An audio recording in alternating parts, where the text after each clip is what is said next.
Comrades, Africa.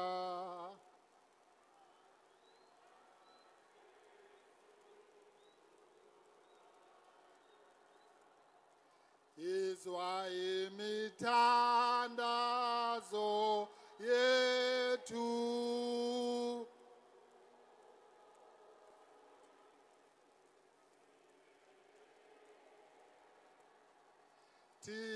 Thina lusapho lwayo uzamoya.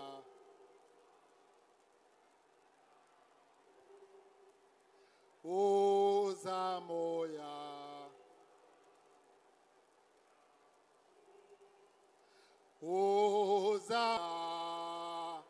Oh, yeah. Nwele. Oh, sigelele. Thina lusapho lwayo. Morena boloka setšhaba sa heso.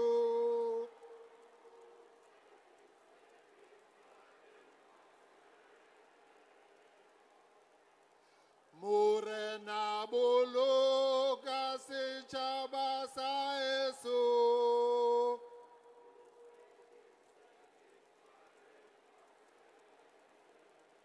O se boloke.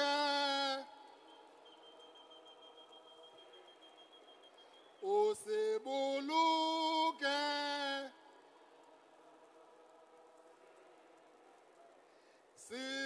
Setšhaba sa heso.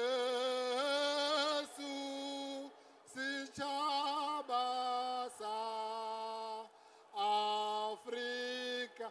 O se boloke morena. Boloke setšhaba. Se boloke.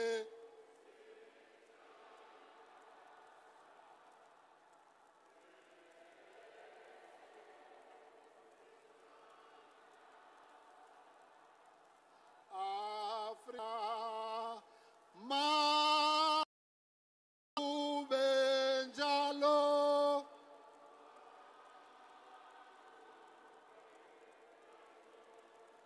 Kuze kube ngunaphakade.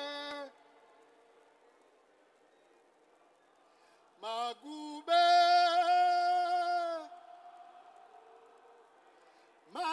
njalo.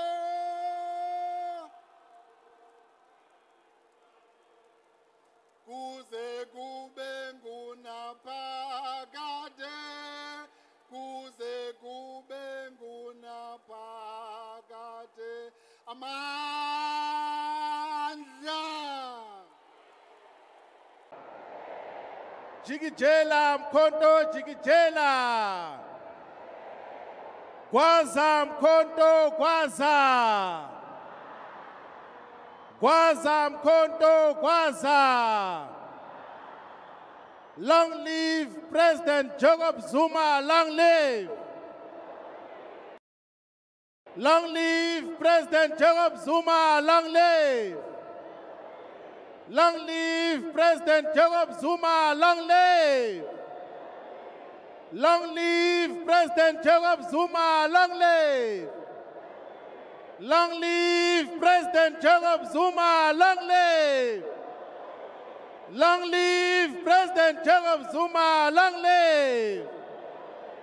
Long live President Jacob Zuma, long live. Amanda. Away two. No sabonga kakhulu sanibonani. Sabonga kakhulu National Chairperson.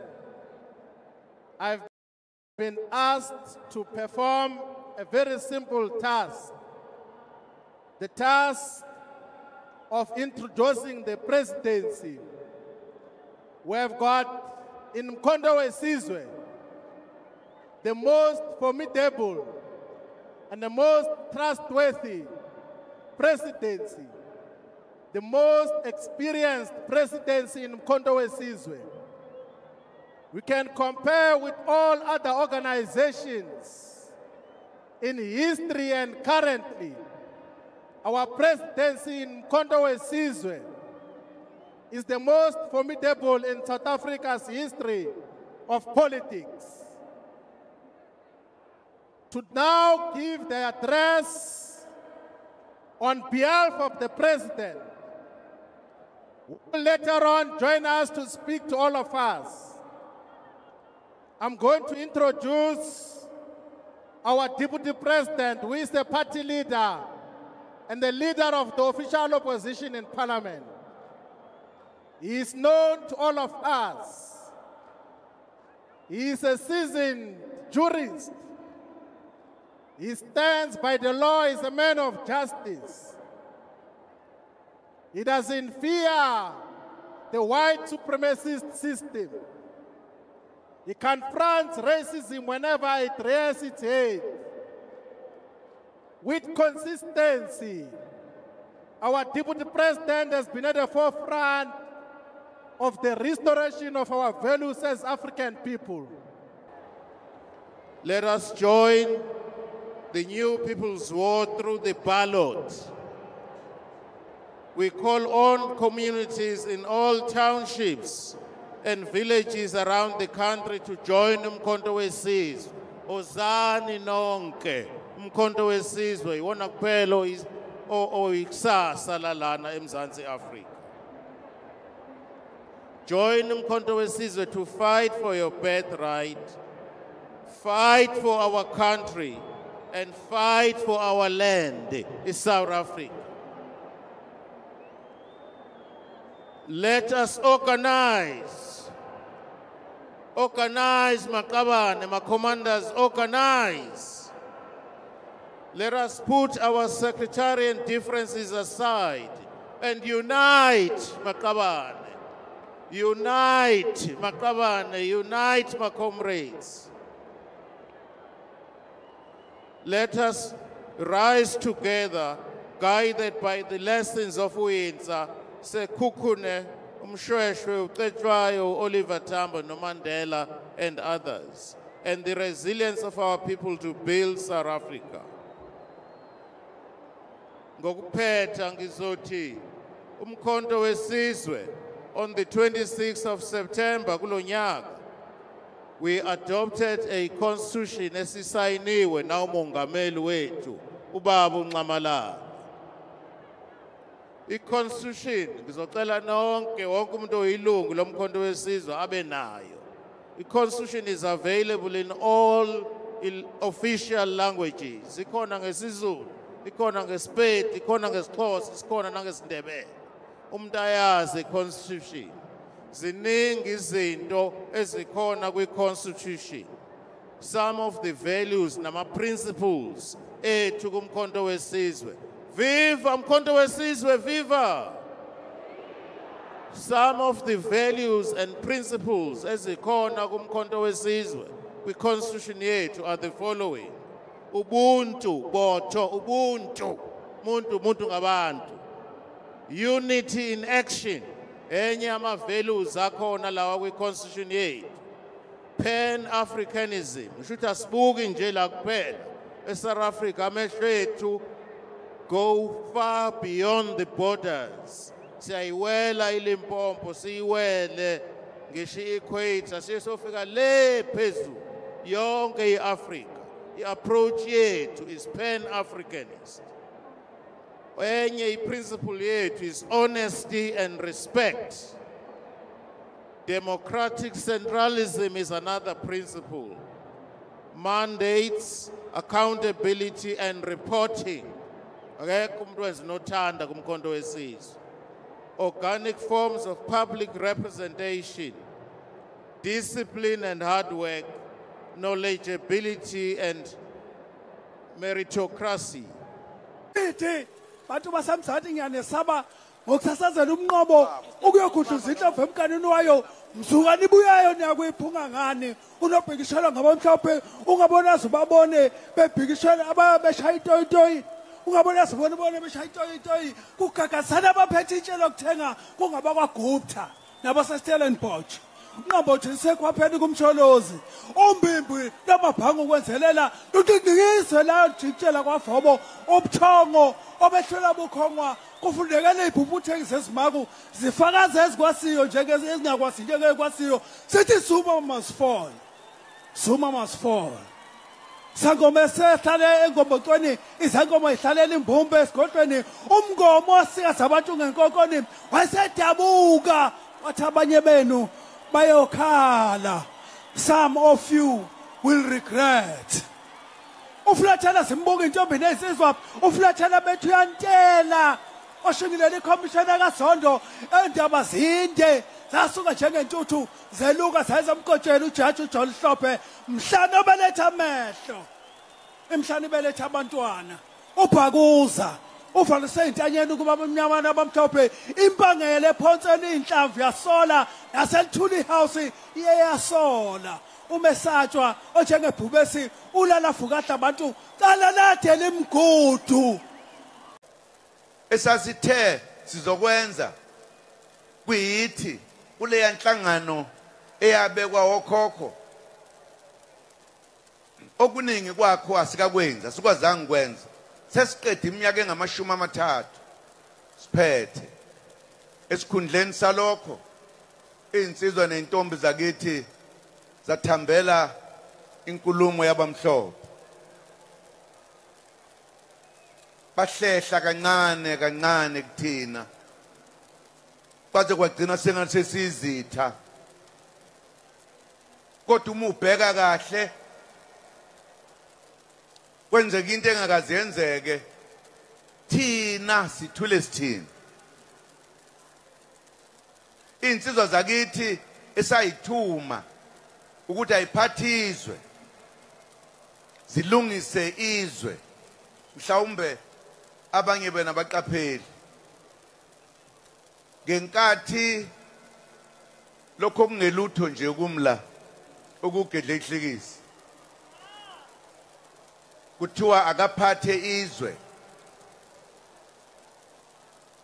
ngathi mangibona ukuthi siyehluleka ukuletha lenkululeko esayithunyiwe ngathi mangilapha ngaqala ukuncinza kancane izinto ngishintsha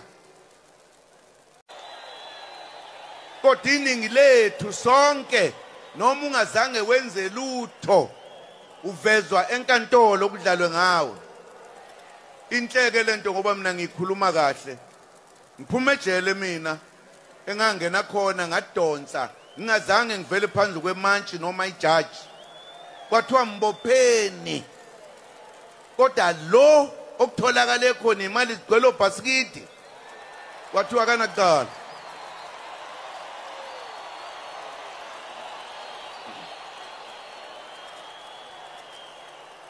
ilezi izathu ke endle emnyama ezibangela ukuthi sithathe isinqumo sokuthi laba ababeqokiwe ukuthi bazosiphatha kahle baphatha uhulumeni bese beyekile lokho bese bephetha abelungu thina besicindezela bebengakaboniki abantu abaningi nami ngavuma ngoba izinto zanamhlanje zenziwa ngenye indlela kodwa okusemqoka ukuthi siye sazibonela ngosi ngamehlo ethu sekuthiwa akube khona ukhetho sesikhona ke manje siwumkhonto wesizwe sithatha isinqumo sokuthi solithatha lelizwe siliphathe ngalendlela esathunywa ngalo omkhulu ukuthi asiliphathe benze njani kabafowethu kabukade kungabafowethu bahlangana nabelungu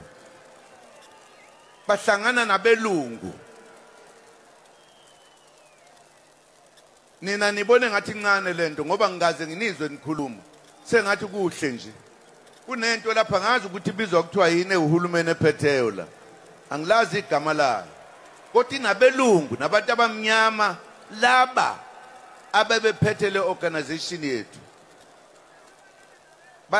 bazongitshela ngala ukuthi konje kuthiwa yini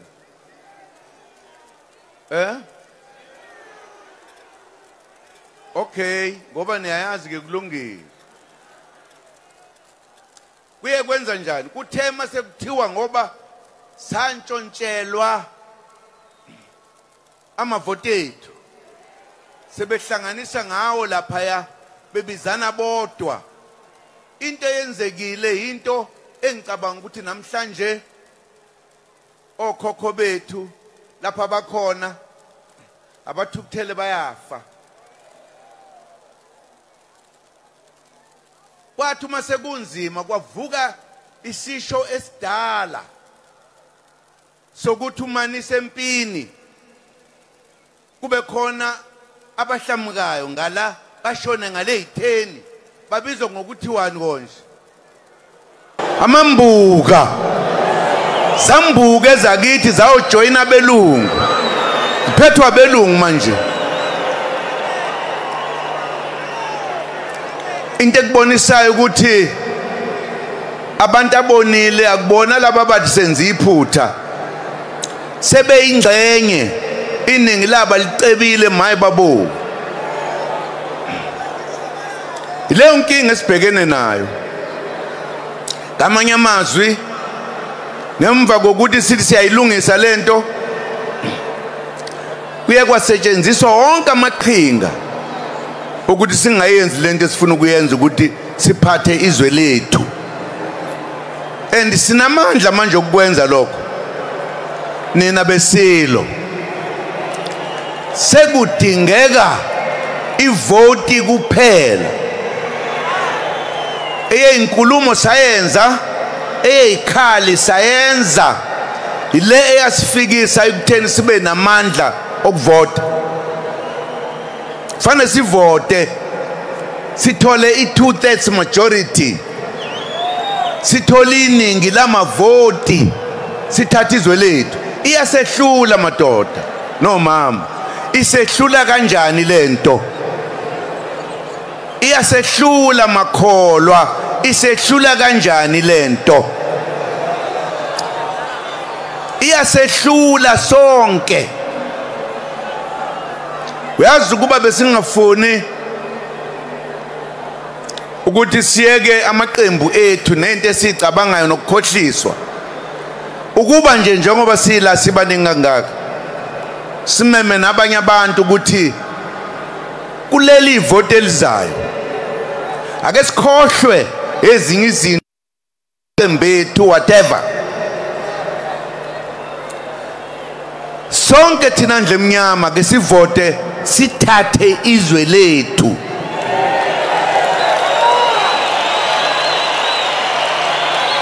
sizoqeda indlala soqeda indlala soqeda ukuhlupheka soqeda ukubukelwa phansi ke sibe ngabantu kuthi ke ngemva kwaleyo voti ebese abantu ke bayivotela ilokhuzana zabo asinankinga kodwa sesiliphethe izwe kanye nje mzwa kwethu ingasehlula leyo nto ngeke isehlule siyafunga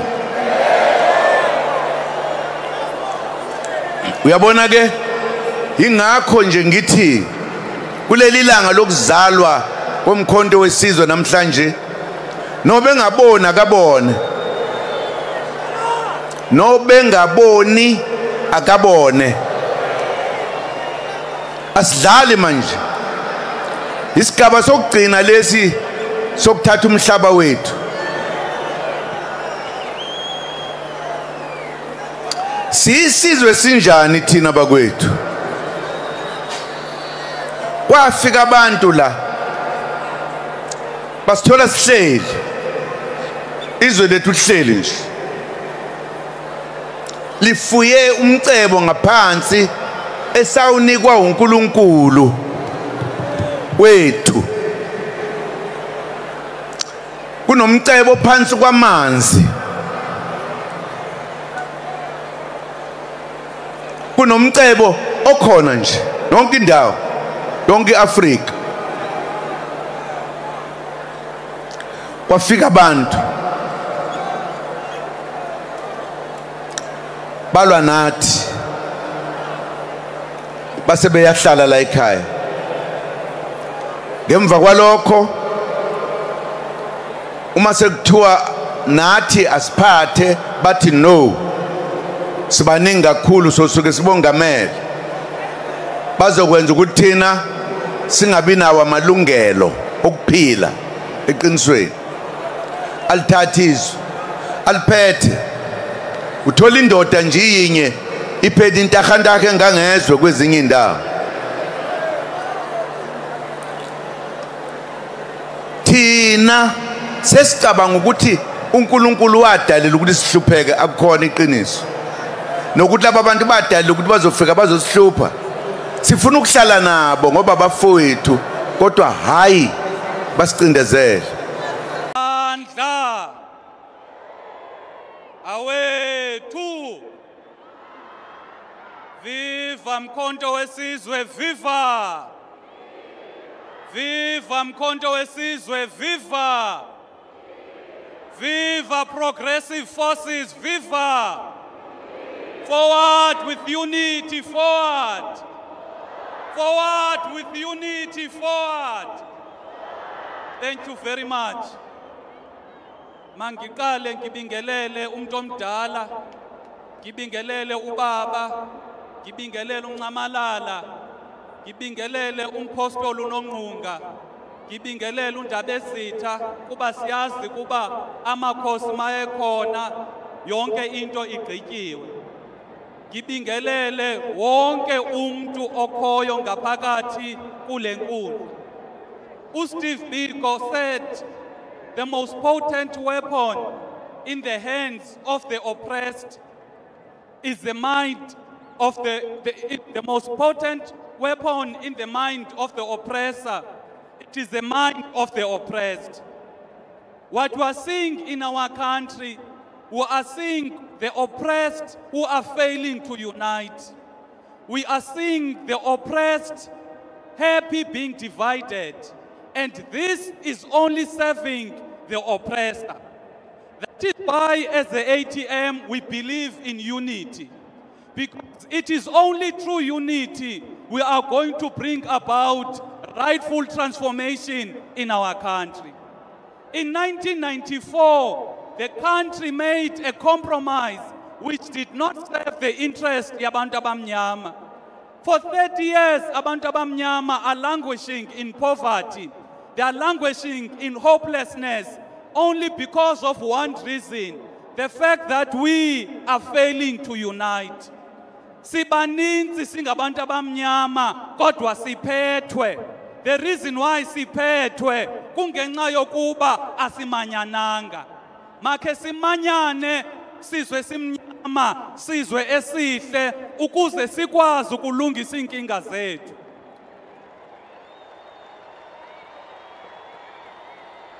Lana South Africa, we need a 2/3 majority without compromise.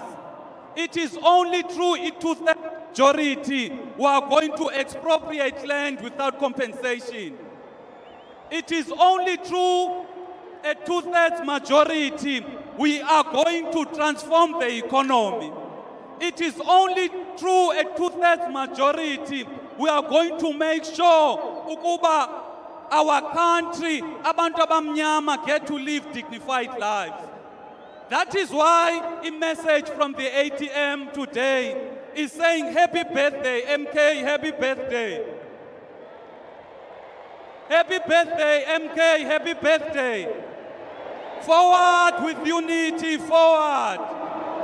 Forward with unity, forward. Amandla. Awethu. Long live Ncamalala, long live. Long live Ncamalala, long live. Thank you.